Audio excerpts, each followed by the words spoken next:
दोस्तों स्वागत करते हैं again Tiwari education YouTube channel पर। मैं आपका शिक्षक आपका दोस्त सत्यनारायण। दोस्तों मौर्य साम्राज्य के पार्ट 3 में आज हम जानेंगे सम्राट बिंदुसार के बारे में, जो अशोक के पुत्र थे और चंद्रगुप्त वंश के अगले वारिस थे। इनका जो शासनकाल चला वो 298 ईसा पूर्व से लेकर 273 ईसा पूर्व तक। आइए जानते हैं, चंद्रगुप्त के बाद उनका पुत्र बिंदुसार सत्ता पर सिंहासन पर बैठा और इसके बारे में कहीं भी ज़्यादा जानकारी उपलब्ध नहीं है, जिसे वायु पुराण के अनुसार वायु पुराण में भद्रसार और जैन साहिब साहित्य में सिंहसेन कहा गया। यूनानी लेखक इन्हें अमित्रोचेटस भी कहते हैं। अमित्रोचेटस संस्कृत शब्द से लिया गया है। इस शब्द का अर्थ है शत्रुओं का नाश करने वाला। इस शब्द से लिया गया है। अब यह 298 ईसा पूर्व में मगध साम्राज्य के सिंहासन पर बैठे और जैन ग्रंथ के अनुसार बिंदुसार की माता का नाम दुर्धरा था। थैरवाद परंपरा के अनुसार वह हिंदू धर्म की अनुयायी थी। अगले भाग में चलते हैं। दक्षिण की साम्राज्य का विस्तार अगर किसी को जाता है तो इनका श्रेय जो है बिंदुसार को दिया जाता है।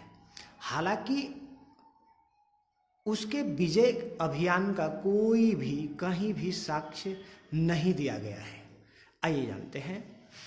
जैन परंपरा के अनुसार उनकी मां का नाम दुर्धरा था और पुराणों में वर्णित 25 वर्षों तक इन्होंने शासन किया। यानी पुराणों के अंदर ये वर्णित किया गया है कि बिंदुसार ने 25 वर्षों तक ही शासन किया था। उन्हें अमित्रघात की उपाधि भी दी गई है। अब बिंदुसार के समय भारत का पश्चिम एशिया से व्यापारिक संबंध अच्छा था और बिंदुसार के दरबार में सीरिया के राजा एंटियोकोटस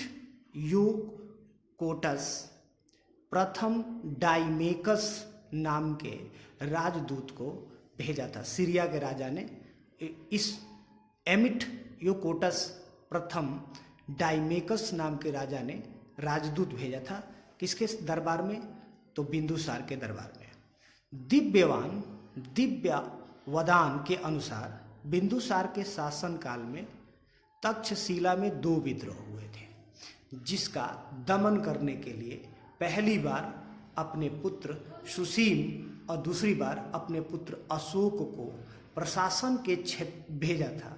और प्रशासन के क्षेत्र में बिंदुसार ने अपने पिता का अनुसरण किया था, इसलिए उन्होंने प्रति में उपराजा के रूप में सुसीम को नियुक्त किया और अशोक को अवंतिक के उपराजा के रूप में अशोक को नियुक्त किया।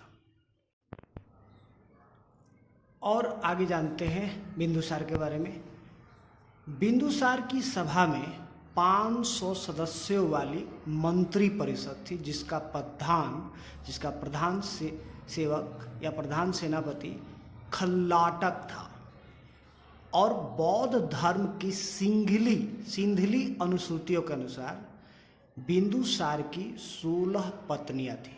सिंधली एक संप्रदाय है, एक जाति है जो श्रीलंका में है। तो सिंधली अनुसूचियों के अनुसार यह बताया जाता है कि बिंदुसार की 16 पत्नियां थी और 101 संतान थे, जिसमें बड़े बेटे का नाम सुसीम और छोटे बेटे का नाम तिस्या था।